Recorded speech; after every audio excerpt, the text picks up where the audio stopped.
Following में, माहौल में, जबरा फैन में, मोहब्बत में वो जो कशिश रह जाती है, जलवा जो है उसमें। सलमान भाई मारते तो लगता ओरिजिनल लग रहा है।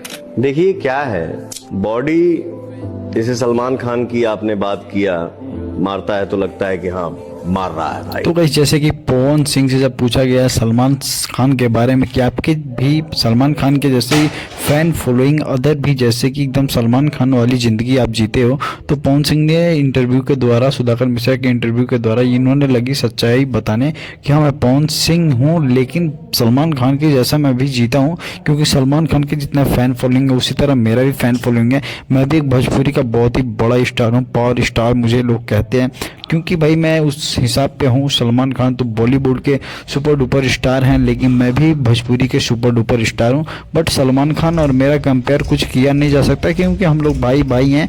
और भाई साहब सलमान खान की जो इमोशनल की बात किया जाए, पवन सिंह इमोशनल की बात किया जाए, तो दोनों लोगों का एक ही जैसा ही चल रहा है, क्योंकि इनके भी लव लाइफ में प्रॉब्लम, सलमान खान के भी लव लाइफ में प्रॉब्लम, और इन जैसे कि पवन सिंह की ज़िंदगी है उसी तरह सलमान खान की भी ज़िंदगी है। यही बात है जो सलमान खान और पवन सिंह को कंपेयर कर रहा है। बाकी आप लोग क्या